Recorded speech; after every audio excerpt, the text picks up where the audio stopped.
Welcome to Sumbits, where we decode the PowerSchool development experience. Sumbits is brought to you by MBA. Let's start the show. Welcome, everybody, to another episode of Sumbits, joined always by Ryan Cockerman and Eric Scheitel. For our viewers out there, you see another face out there. You probably know him by name, maybe not by face, but we are joined today by Vance Allen. It's great to have you here today, bud.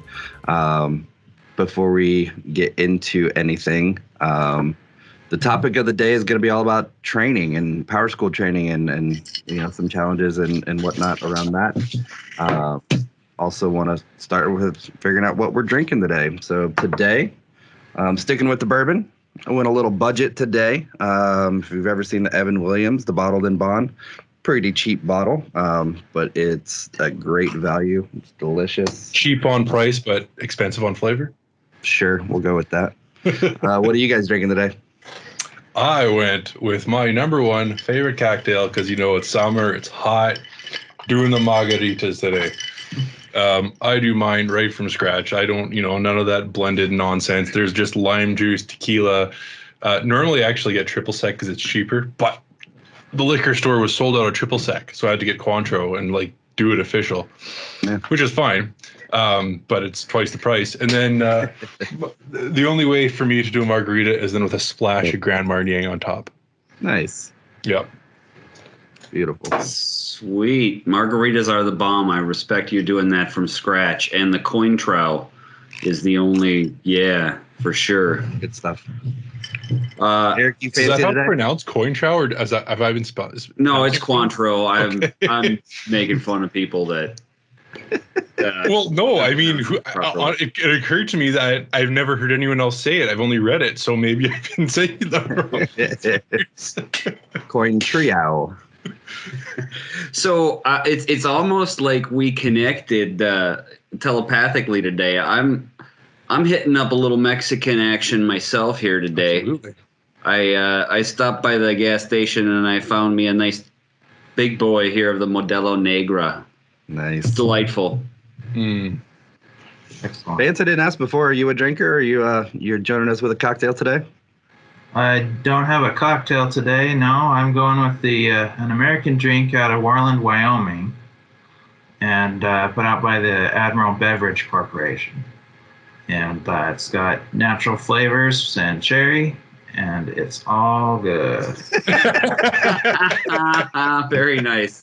Wow. I was like, where is this going? You sell it so well. I know, right? That was like the most delicious sounding cherry Pepsi I've ever heard. Very good. Very good.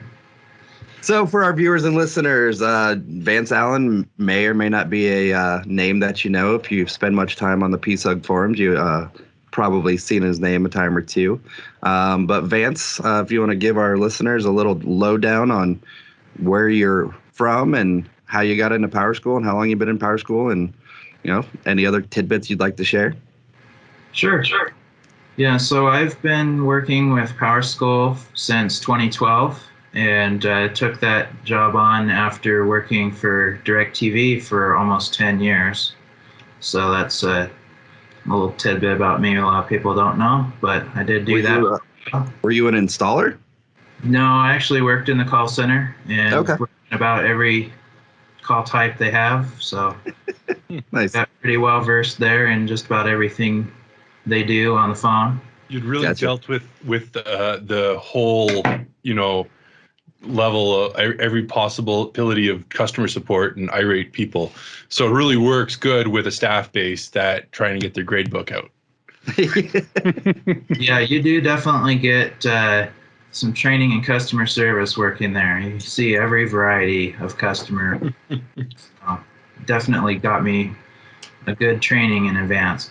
But I actually ended up the last call type I worked under at DirecTV was actually very far from my skill set, and one that I could do but really did not enjoy at all, because it was no longer a technical base. It was all about retaining customers, and that really involved a lot of marketing and just a lot of things that I just don't enjoy. And so I was longing for the work in education again, because I had done that before I worked at DirecTV and really liked it, but there just money wasn't there at that time. And at the time that I left DirecTV, I didn't care if the money was there. It was that awful in my mind, just continuing to keep doing this work that just wasn't fulfilling me.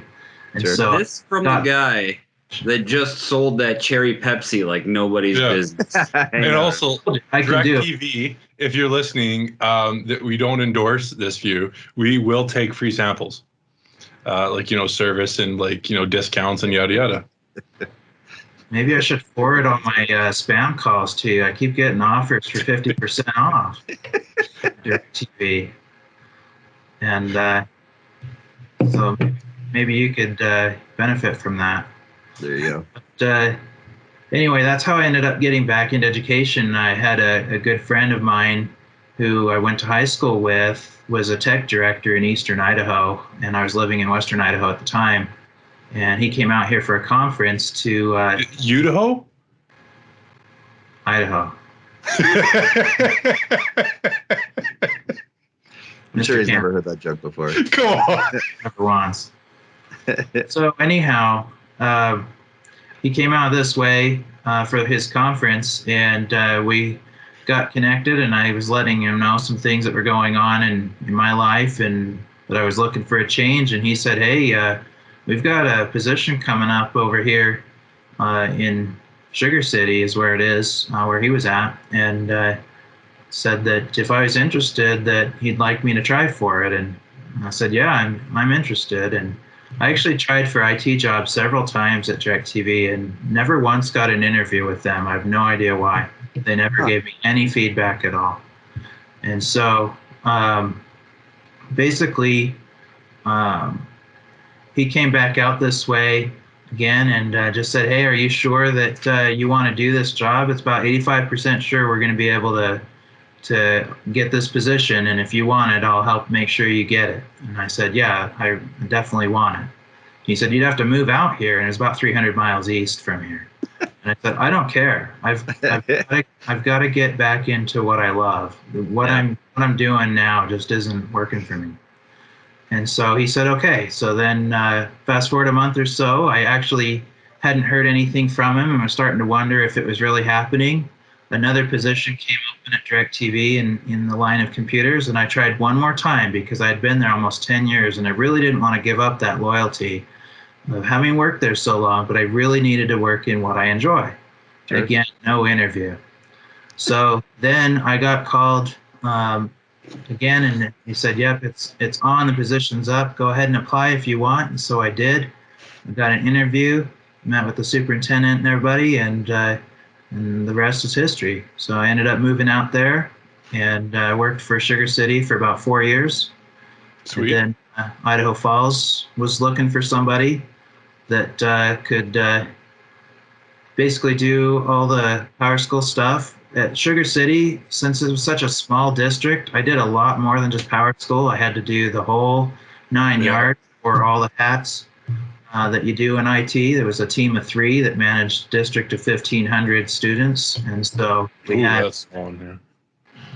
Yeah, it was a pretty good task there. So Idaho Falls is much larger yet. There were 10,000 students, and so my job would just be PowerSchool, would not involve all of the other work. And to be honest, I kind of missed some of that other work. It was kind of fun to do some of those other things and get a little bit of a change here and there, but this has really been very fulfilling here at Idaho Falls. And so I'm still here, been here since May of 2016.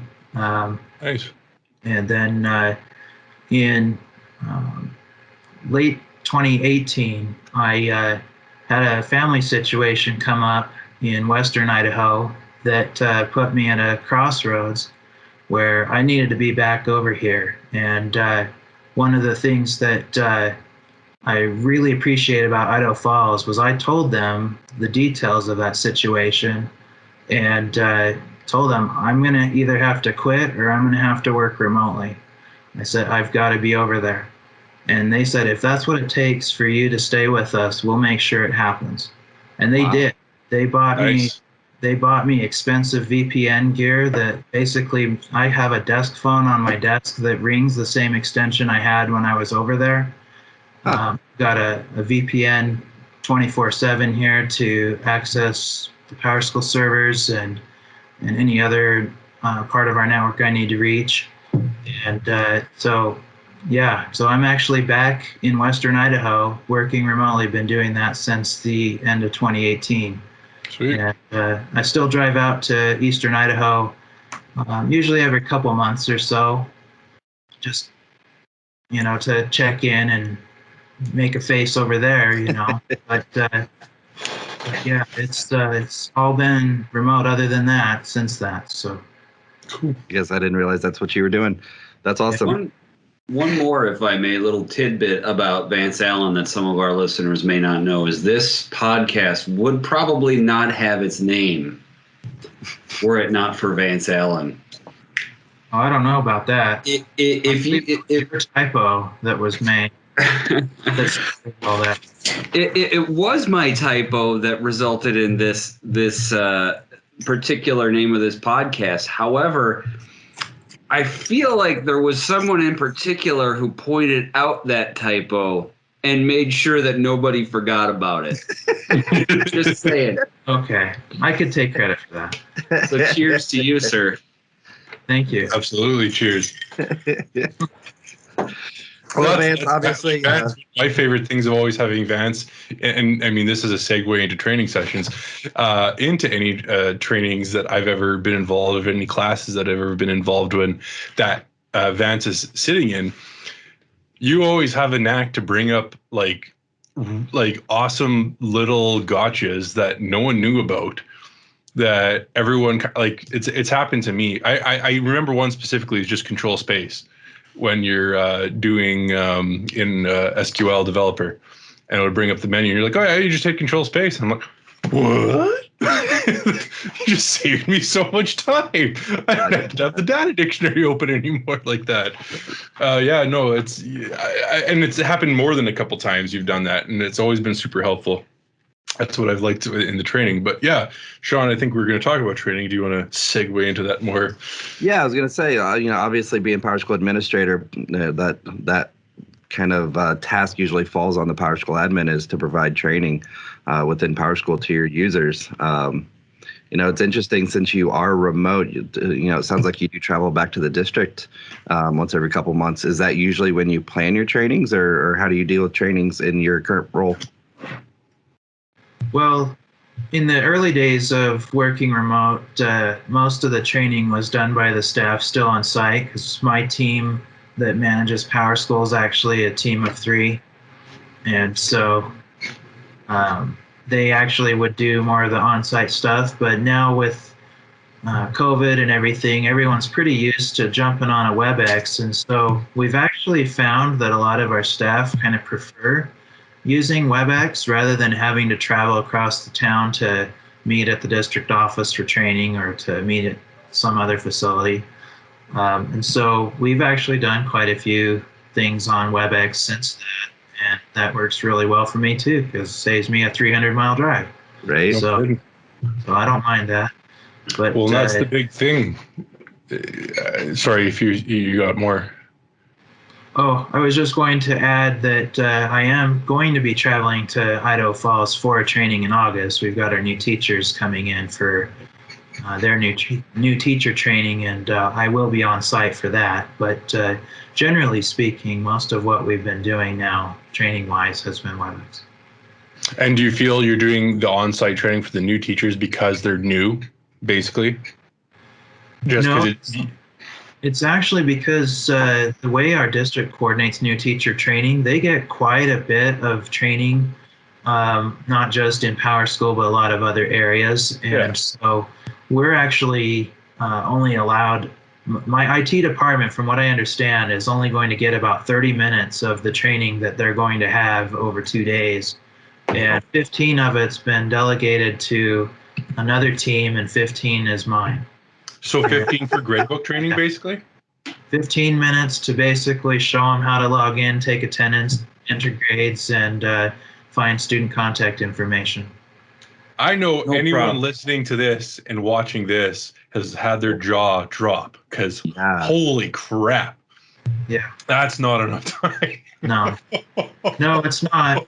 And it won't obviously allow any time for questions. I'm show them how to log in, and here's the screen, and hey, thanks. Check out our website. It's about all I mean, time. I feel like 15 minutes would be taken up by, okay, everybody should have your login information. Go ahead and get logged in. And then 5 hands pull up in the crowd. My login's not working. And then 15 minutes later, you're like, well, training's done. Right. I'm glad you went into that, though, because that reminded me of something I wanted to bring up here in this segment today, was that it's super important in my mind when you're training, especially in PowerSchool, but I think it's true anywhere, that as much as possible, you want your users that are there to not just hear what you have to say, not just see what you have to say, but to do it. Because if you don't have them doing it with you, the retention is just so much less. Mm-hmm. And so then you're either retraining it multiple times, or they're doing it wrong and they don't realize they are, and those kinds of things, and it just causes a lot of problems. And Absolutely. so with these short trainings, I don't have a choice. I'm not going to be able to have them interactive with me, because if so, there's, like you said, it'd take 15 minutes just to get everybody logged in. Right. I agree with you 100% about the hands-on approach. That's fully what I endorse. And anytime I've done training, have always done my best to make that an integral part of it, because personally, I learn the best that way. It's not just me thinking that people learn the best that way. I know personally I do. So yeah, I try to, no matter what I do when it comes to training, anywhere I can inject hands-on approach, I will. I think that's a real challenge as a trainer. A lot of my experience, as well as the rest of you, has been at PSUG events. And with an hour and a half session, I mean, that's part of what makes me cringe a little at the idea of 15 minutes, but an hour and a half session. Even that short. It's like, how do you balance it? Because hands-on content is going to sacrifice curriculum. It's going to sacrifice volume, the overall content, the volume of the content that you can provide.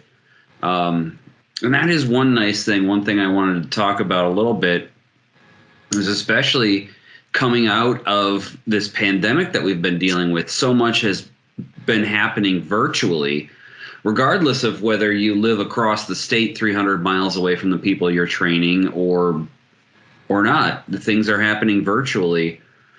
And I've done training live and in person, and I've done training virtually. I got to say, for me personally, I would take live training any day 50 times over virtual training, because there's just such a benefit to look out there at your audience and who's got that deer in the headlights look, who's not quite getting it. And it's super awkward for me, and maybe with more practice you find ways to deal with this better. But Ryan, you and I together very recently were doing some webinars, and you stop and you say, all right, how are we doing? Anyone have any questions? And you get crickets. And you do get, and we stress to try to make people feel comfortable that if they're not catching something or they're not getting something, that they can share that with us and we will help. And some people do, but there are people, and I don't blame anyone who feels this way, who's uncomfortable bringing it up nonetheless. They still want to try it. And that is a big difference about seeing people's face, like you're saying, the deer in the headlights, is that, after doing it a while, you do get a feel when you're looking at someone. You can tell when they're struggling, but they're still not bringing it up. And I think 9 times out of 10, they will take the help if you now go approach them, at their seat in front of them, and they'll be like, yeah, I'm just a little, and then you help them, and that's fine. They still don't want to call it out, right? Yeah. And that's the trouble with the virtual, unfortunately, is that they have to make that declaration almost that they're not catching it. And again, for anyone listening who's ever been in training, I will always say, never be afraid to ask. I think if you have a trainer that doesn't want you to ask questions or look for help, or will be frustrated or upset with you because you're not getting something, you got a bad trainer. It's not you. You have a bad trainer. So I would say more often than not, the lack of speaking up stems from I don't want to inconvenience the group. Mm-hmm. I don't want to stop the progress of the training just because I got lost somewhere. So I mean, it stems from a place where people want to be nice, but I mean, more often than not, I mean, when we're talking about training in districts, you're obviously not paying for that training. But if you are going somewhere that you paid to be there, get your money's worth. Ask those questions. So to kind of bring it back around to Vance with this, 15-minute training coming up, how do you plan for that? I mean, obviously planning for that is going to be way different than if you were given a couple hours. And how do you plan for the inevitability of trouble in that 15 minutes? Right. Yeah, the latter question is going to be a lot harder to plan for. You pretty much, honestly, a 15-minute training can pretty well be winged. You don't have to plan too much for that. There's not time to cover a whole lot. But in my case, I've got just short of a month to get it figured out. So I will be planning for it just because I will want to make those 15 minutes count. I've got to make sure I cover the most important bullet points on our list. And ultimately what we'll end up having to do is provide a flyer with additional information that they're not going to have time to go over in that training, but we'll make sure that they at least have in their hands what the other additional things are that we really need them to know on that day. Additional communications are always on our internal website, so they're able to log in and see different things dealing with how to do various tasks in PowerSchool. So it doesn't necessarily have to be a full-on how-to in person anyway. Generally, it's we've got videos that we've got instructional texts that make videos for our staff on how to do all of that. And so generally what my tasks in training end up being is just making sure that we are always taking attendance and the teachers know how to know that their attendance was saved successfully and that kind of stuff, those grades and how to get those in and how to, override a grade or how to reverse an override of a grade. We get tickets on that all the time every year, so I always cover those. And then the student contact information, we have custom screens in what used to be the backpack area till the icon changed on us. Right? I think we're gonna still stick with the backpack as the term for it. It has to stay. Sorry, this is a tangent, but you know what? I don't want to gripe about PowerSchool decisions. I am going to gripe on that one. I don't care. It's been known as the backpack since the dawn of time, or the dawn of PowerSchool. But the point is that everyone says go to the backpack, go to the backpack, go to the backpack. It needs to be a backpack still. I feel like it's the same as we still hang up the phone, even though our cell phones, it's just a button, but we're still hanging up on someone. That's true. Yeah. Mm-hmm. So we'll just stick with the backpack. At one point, there's going to be just in 5 years, someone's going to throw out the odd question because they're new to PowerSchool. Why is that called the backpack? Well, interesting bit of history. So if you go back and watch the Sumbits episode with Vance Allen. Now, so one thing I did want to bring up, and the reason I asked that question, I assumed that's where you're going to go with it, and I'm glad you did mention it. But sometimes people don't understand how big PowerSchool is, right? So when you are planning trainings on PowerSchool, it's not uncommon, maybe not 15 minutes, but you may only have an hour. You may only have a half hour, or depending on what your district is allowing you to do.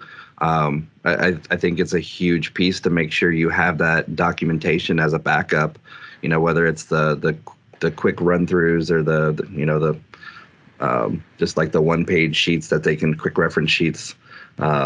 or videos, like you said. I think video is a great training piece as well.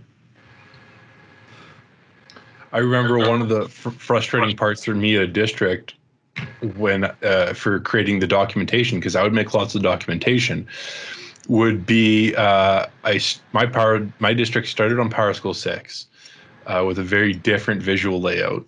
But of course, I would take screen grabs and things like that and throw them into PDFs. And then, of course, 7 changed it all, so I updated. But then even over the few years, things would always change just enough that sometimes your documentation, while technically accurate, was not visually accurate. Right. So I'd have to go back and be like, oh, because you get a new teacher going, well, I'm looking for this button that looks like this. That. Well, yeah, that button's not that screen anymore. Sorry, I'm gonna have to fix that now. Yeah. So that's a thing. Like, I mean, that I think having that documentation is super important, especially for training at a district level, because it's those things. Like Kenny, you were saying, what was the thing? Sorry, Vance, I already forgot now. That you were saying would occur frequently, so that you always include it in your training. Oh, just dealing with the grade locks, the grade overrides. Yes, the grade overrides. So you would make some kind of documentation for that, right? Maybe not, maybe you did, maybe you didn't. But the point is, for something like that you're frequently getting asked about and getting tickets about, you're going to make a go-to document for that, right? Yeah. And I would do the same. But then, like I'm saying, now you have to make sure you keep those up to date as changes arise. But it's you eventually have a library of these documents, and you're this one person, and now it's like, okay, I got to have my eyes open and ears open, not for when someone's got a question, but for when someone says my documentation doesn't make sense anymore. And then you got to make sure that propagates to all the people who already downloaded it and printed it and put it in a binder and refer to it in their binder on paper. That teacher's got their personal PowerSchool Bible next to their computer. Well, I had secretaries that did that. Yeah. Actually, and I had one secretary unfortunately she literally printed everything I ever sent in email wise and had this binder, and it was awesome, but she had it like really well organized. I know Kathy is not listening to this, but just in case, Kathy, you are, still love that you did that. And I wanted to work with her and take that and make it this welcome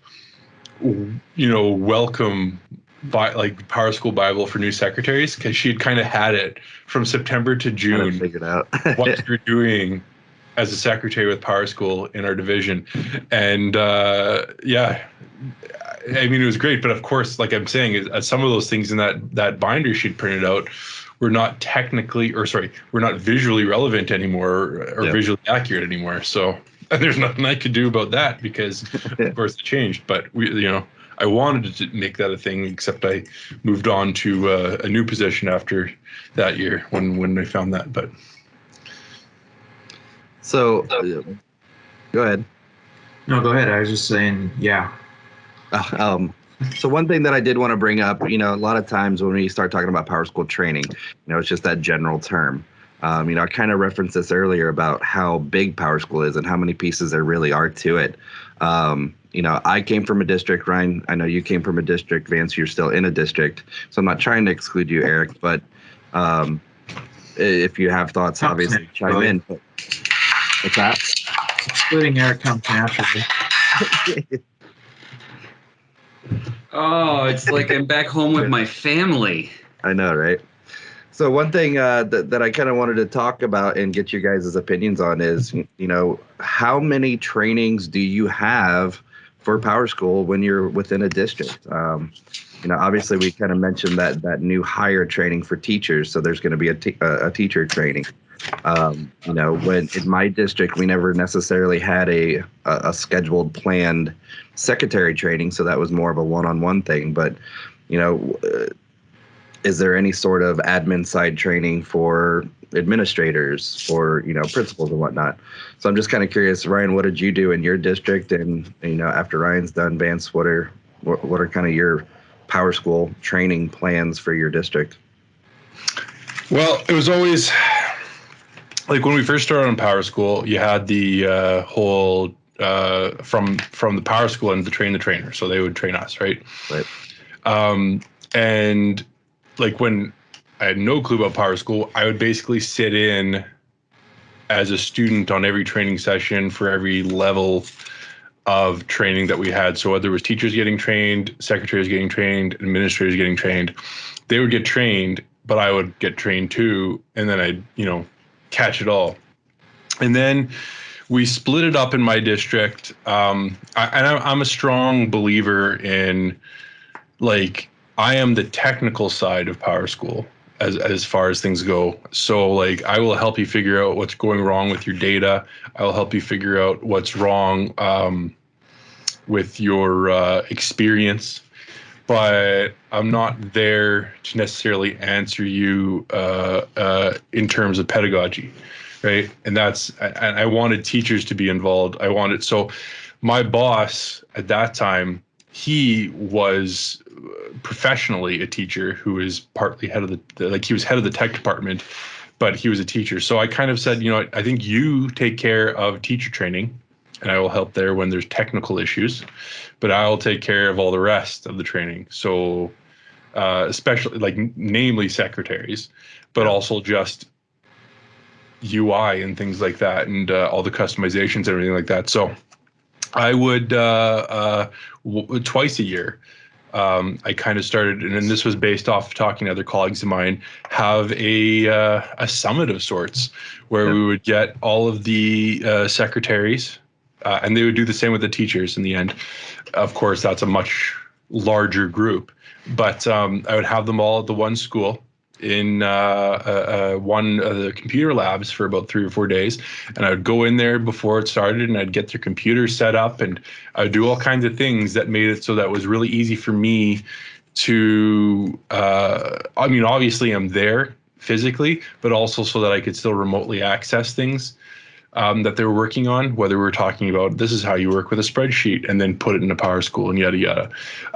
So that I could just have them all sit there in person and learn. And I would always have a nice hands-on approach, documentation, lots of examples, start to finish. But yeah, it would be, and then the content would be based off of questions, kind of like you were saying, Vance. Like I've said, it'd be things that have come up over the past year. There'd be a standard A to Z guide of what you do in a regular year. But then it would be what has come up in my email inbox more than anything this year about questions, and then I would cover some of those topics too. And I don't know, most of the time I would have people say, oh, this has been great. This has been super helpful. This is awesome. Thank you so much. Like, Yeah, I have a lot of similar experiences as far as the Train the Trainer being our initial training from PowerSchool generally. We would have a certain number of seats we'd be allowed for that, and we would max that out. And I'd usually be one of those seats if I could be. But we would end up getting the people that we actually have changed the name of the department a few different times, or I guess it's not really a department, but there's like a group of teachers that we have on staff in the district that are particularly tech savvy, that we provide a stipend to help in their buildings with various things. And so we would get those folks in there, administrators if there was still space, and we would really soak up what we could on those Train the Trainer seat. And then we'd basically go out and work from there to make sure everybody got the information. As far as secretaries go, and just the SIS, because we've had the SIS well before I started with the district, and so we don't do any Train the Trainer with PowerSchool and that stuff. That's all just in-house now. But there's not necessarily an organized annual or monthly or anything with them. It's on an as-needed basis generally, unless there's something substantial, like when Contacts came out, for example, with PowerSchool 12. right. We did do one for that. But generally speaking, if it's pretty much, same stuff, different day kind of things with the new version, then we don't generally do big training with the secretaries. But we are looking at changing that. We've actually gotten approval. We have some leadership change around that's been kind of going on.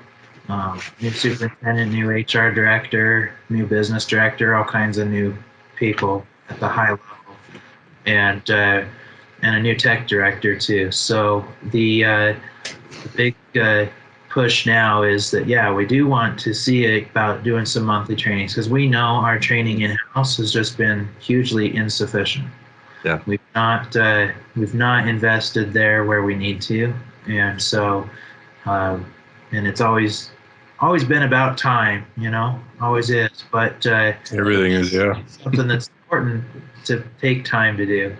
And so we now have some leverage that with the leadership that we're getting that agree with those objectives. And so the hope is that this year we will be able to change that, start providing some monthly trainings to those secretaries in particular, because they've been the ones that have really been kind of left out on a lot of that.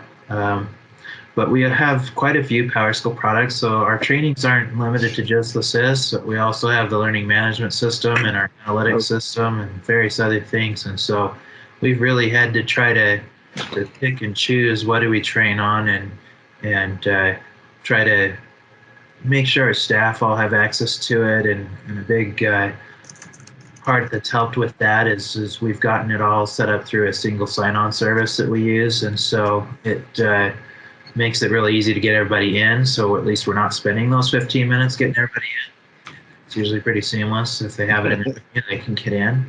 Right. So that helps a lot. But really just trying to give everybody kind of a walkthrough. I generally handle the tech piece as well, like Ryan was saying. We have our instructional techs that generally deal with what the teachers are doing on a day-to-day basis. My two employees that work under me also handle some of the support stuff, the tier 2 kind of stuff, I would say. They generally handle, and our IT help desk does a lot of the tier 1 stuff as well. So I generally am only having to worry about the things that deal with database or back-end kind of issues or integration issues and that kind of thing. So Eric, I'm curious, listening to that, is there any type of training that you would expect districts to have that doesn't seem to happen, or that seems just really from your perspective of someone never working in a district? Yeah, I'm curious. When people have come to you and you've heard from customers in districts going, yada, yada, yada, this is not working for me, I don't know what, and you go, oh, you just go here, and they're like, I don't know. What shocks you? Right. So the one thing that really stuck out to me, I can't say that I've had a number of my clients talk about their experiences with training internally within their organizations. Sure. But one thing that Vance said just really resonated with me about a matter of there's just not the time. And man, I mean, when it comes to understanding your job at a deeper level, taking the time is so essential. And I mean, I can talk about this as a developer. I've worked with developers before, or I've seen organizations, whether you're a developer, whatever your job is, if your goal every day is just to get through the day, then you're doing yourself a huge disservice in the long term, right? I mean, when I started developing for PowerSchool, I didn't understand jQuery, or hardly understood it. I didn't know Angular JS was a thing. And, if my goal every day was just, well, what's been set in front of me and how can I get through today knowing what I know? I mean, I'd probably still be employed, but I would be, if I said half as productive, I think that would be generous. Sure. Yeah. You know, I think you have to take the time, you know, and one thing, I don't know if we've talked about it on the podcast before, it's just a tiny little example that I always preach when I'm doing trainings as a developer is get yourself a good text editor and learn how to use it. Mm-hmm. And I know when I first adopted a new text editor, I spent half a day setting up shortcuts, learning the different shortcuts and tips and tricks to how to use this thing. And then I've been doing that over the last 8 years, and that half a day has saved me countless days. Yeah. See, what's back to the lazy man idea, right? I mean, just that training and making the time. I'm so happy to hear, Vance, that you've got folks there that understand the value of that and want to invest in that. Right. But I find it interesting though, and I mean, I agree with your approach there in spending the half the day. That's not something I would do, but not because I don't see the benefit of that. That's just not my approach for learning something like that. I think we both are someone who are going to dive into a piece of software full on. But I think, like you just said, the contrast is where you spent a lot of upfront time learning it and how to tweak it. I've been learning mine as needed because I'm also I've got the technical aptitude to do such. You know, there are people that, you know, they need the training to figure things out, whereas you and I think all four of us here are just able to read documentation and figure things out as needed. It just depends on your preference. So, I mean, with my text editor, when I adopted it, I definitely didn't spend half a day learning it, but I've probably spent the equivalent of that time over the years I've been working with it to get better at it. Sure. Yeah, I'm in a similar boat with that, with Ryan. I tend to just try to use it doing whatever I would normally do. And if something doesn't work the way I think it would, then I'll go look into, well, how do I make it do what I wanted it to do? Dive in at that point. But that's PowerSchool. Yeah, I think that my point then to you in terms of those of us who are managing the trainings, right?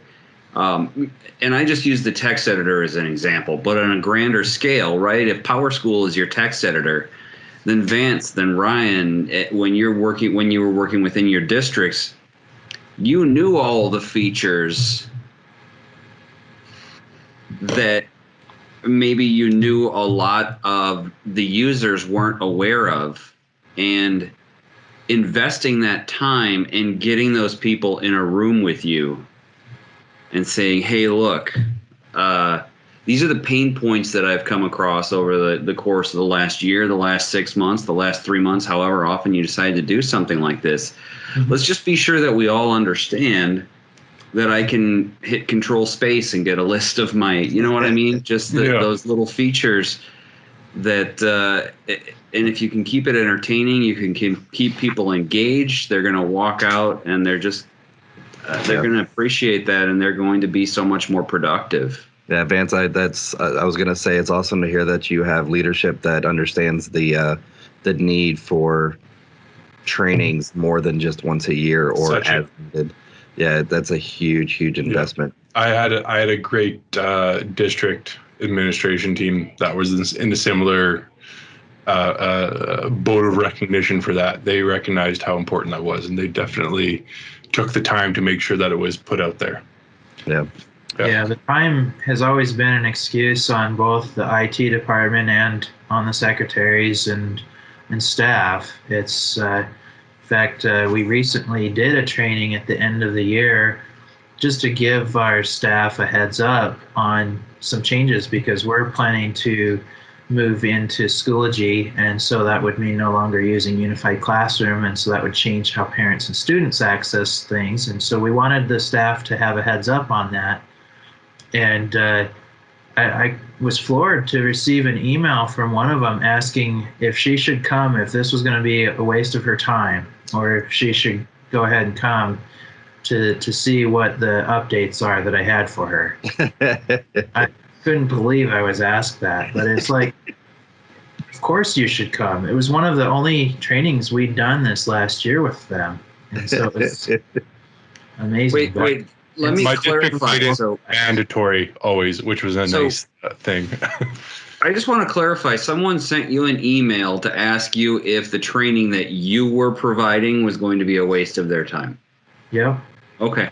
It's you know what, Eric, that does not surprise me at all because I've got the same thing. Yeah. And my district basically would preempt it all after a couple times of that kind of happening, going, it's mandatory. This is they would do it on professional development days that were like, so students were already not coming to school those days, but they were in service days. So staff would occasionally try to be like, oh, well, I'm taking a vacation on this, but nothing would get approved. We'd have announced it months beforehand. We would have said, no, you can't go. If they had already been approved to go away, take a day off before the training was announced, then yeah, that's life. You got it. They're going away. But other than that, no, don't just drop it in a week before and go, I'm just going to go here. No, it's this helps everybody. Exactly. Well, hey guys, we do have a kind of a special little thing that we're doing today with Vance. Again, if you know the name, you've seen how much input that he has and knowledge that he has that he loves to share with the community. So we're gonna play a little game called Stump the Vance. I know Brian has a few questions that he's gonna try to throw at Vance and see if we can get him stumped. But before we get to that, I do want to ask our audience. If there's any trainings that you guys have seen or types of trainings that you have done in your district that you seemed to see a big. Do you have like a book? Sorry, I digress.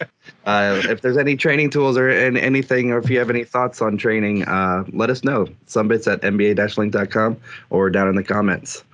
All right, at this point, I'm going to pass it over to Ryan because I know he's dying to ask Vance some questions. I'll start with the first one, then we'll do a round robin. You guys got to come up with other ones. I mean, some of these will be pretty straightforward, but I mean, I'm not trying to stop you here. But so, what function was removed from PowerSchool in the special functions menu that enabled us to delete any records from the database, but also potentially orphan records? I don't know the answer to that one. Or if I do, I'm not thinking of it. I stumped Vance. On the first question. Switch to non-atomic. Non-atomic mode. That was Atomic sync. Or atomic sync. That was special operations, not special functions. Oh. Yeah, see? Oh. That was. So you're saying if I said special operations, you would have got that right? Absolutely. I might have, because I would have been thinking of the right screen. Well, you know what? I'll give it to you because you corrected me on the special operations. I'm not going to nitpick. Where's the ding that means he got it right? Oh, I should have brought up the soundboard. I didn't. I know, right? Okay, that's okay. So that's one for Vance. We did not stump him on the first one. Eric. No, and you keep going, man. You got this. You stumped Eric. He doesn't even have a question. Oh, okay. How about this? What popular report building tool was introduced a decade ago and was intended to surpass the widely used object reports? ReportWorks. False. I said popular. ReportWorks was never popular.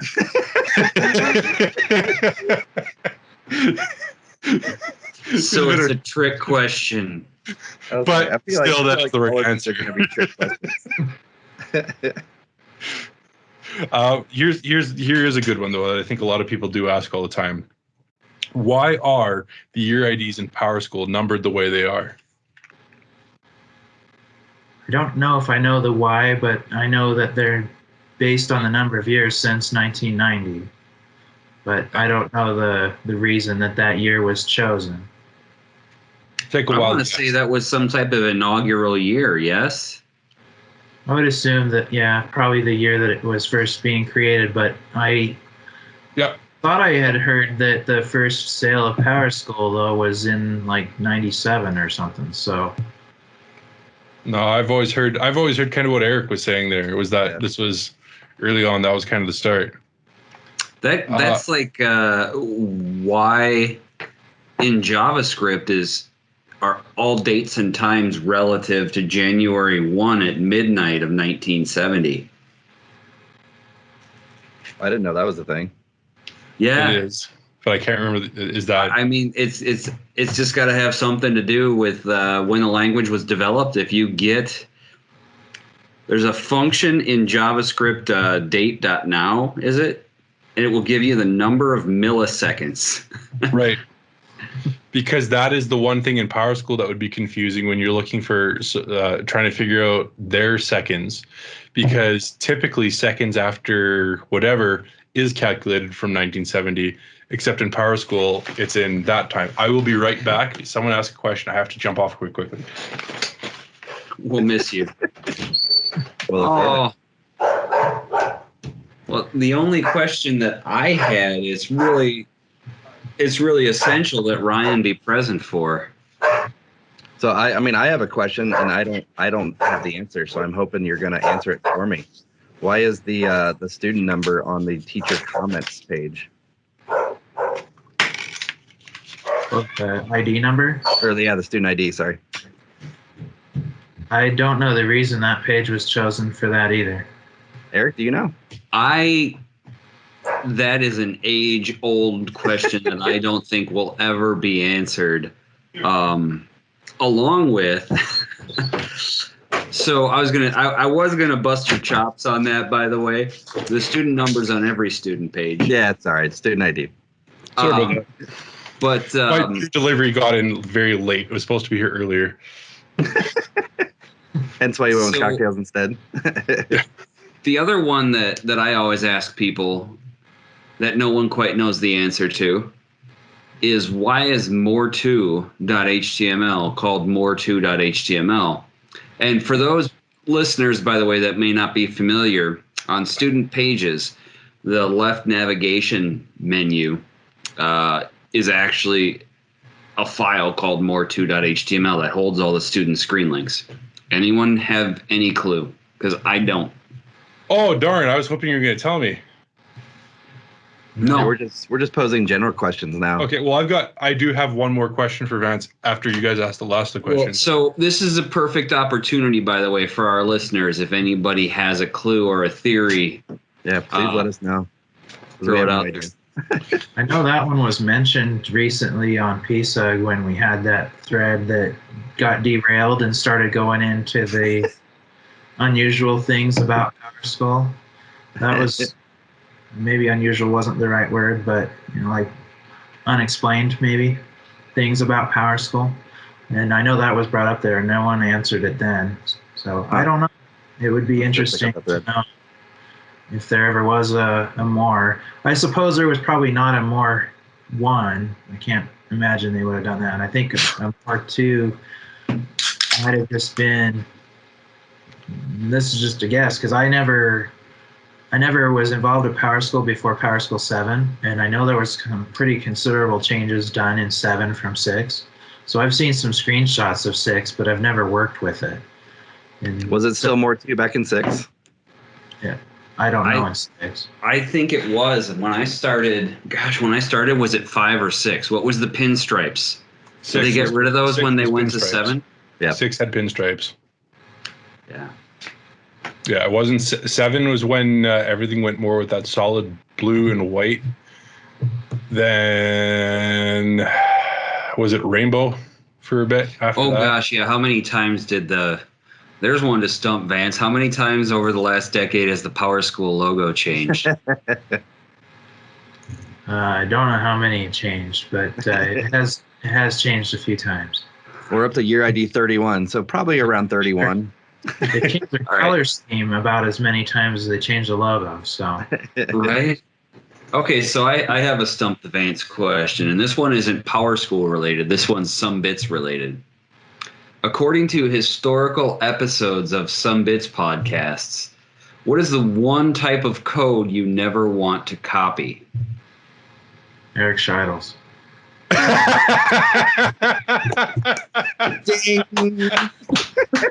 Yes. Shame on me. I should have seen that one I kind of set myself up there. Yeah, you did. Sorry, the answer, my friend, is what is Canadian code? I knew that was his goal. That's what he's going for. That's you rock so much. Backfired. All right, moving on. Well, before I ask the Sumbits. question, I want to show because again, like I love to display my Canadian beers and specifically Winnipeg beers. This Barnhammer Brewing Company have great beers, and they also have great names. Sorry, they also have great names. This one in particular is called Grandpa's Sweater. It's a stout. It's an oatmeal stout. And it's just a good, nice, thick, heavy stout, and I love it. They also have another one that I have here today too, which I didn't open just now, but I do love too. Saturday Night Lumberjack. And it's just, this one is a 7.5% beer. So I mean, what better beer do you want for a Saturday night for an ale that's a 7.5? So a couple of these, you're like, yeah, I'm in a good shape for tonight. But no, You know how your consciousness jumps ahead and completes a sentence before you've heard the whole thing, and I'm like, did they really make a beer called Grandpa's Sweat? And I'm like, oh, there's an extra syllable in there. Although I will say one of my favorite beers is called Moose Drool. Nice.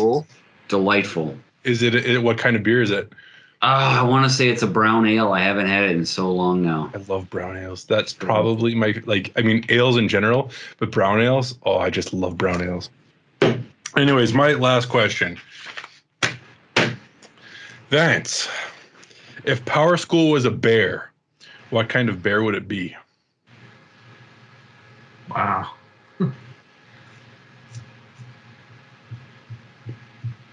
Does koala count? Koala's a bear. Whatever Vance says. I'm not sure. False. Black bear. Fact. Bears eats beets. Bears beets Battlestar Galactica. I didn't follow any of that. He was waiting for a office joke. moment of If anyone watches The enlightenment Office, on all of our parts, and we're all just sitting here dumbfounded. Uh-huh. it worked perfect that I saved that one to the end, and I'll let you guys go into actual topics because that was always supposed to be a jokey one. It's The Office. There's a whole thing where Jim came in pretending to be Dwight, and Dwight's like, Jim goes to Dwight, oh, what kind of bear is best? And Dwight starts rambling on. Well, there's a lot of different ideas on that. And then Jim's like, false, black bears. And Dwight says, no. Well, I don't think. And he goes, no. Jim says, bears, fact, bears eat beets. Dwight goes, well, what's going on? What's happening? And Jim goes, bears, beets, Battlestar Galactica. But you have to go to The Office. Yeah, I can't say I've seen that episode. I have to Okay, watch that, I just want to point out, I thought I was being clever, and I Googled it. Koalas are not bears. They are marsupials. Marsupials, yeah. I did know that. Koala bear. Panda bears aren't bears. No, I'm going to disagree with you there. Boy, we're all over the roadmap today, aren't we?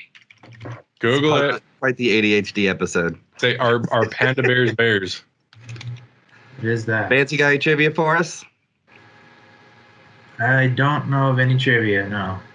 Right on. Well, honestly, guys, with that, I think we're going to call it a day. Thank you, everyone, for tuning in. What's the answer, Eric? Hold on. Give me 1 second here. Are pandas marsupials? The short answer is no. They are placental mammals. But no, it should have been, are they bears? Because they're not. Was under debate because it shares characteristics with both bears and raccoons. However, molecular studies indicate the giant panda is a true bear. Part of the family Ursidae. Well, I was wrong. So now we all learned We have something. it in recording, too. Exactly. It's proof. Cheers, everyone. Pandas are bears. See you next time. Thank you, Vance. Thanks, Vance, for coming on. Thanks for joining us, and a special thanks to our subscribers. Consider becoming one today. Enjoy more episodes and learn more at mba-link.com.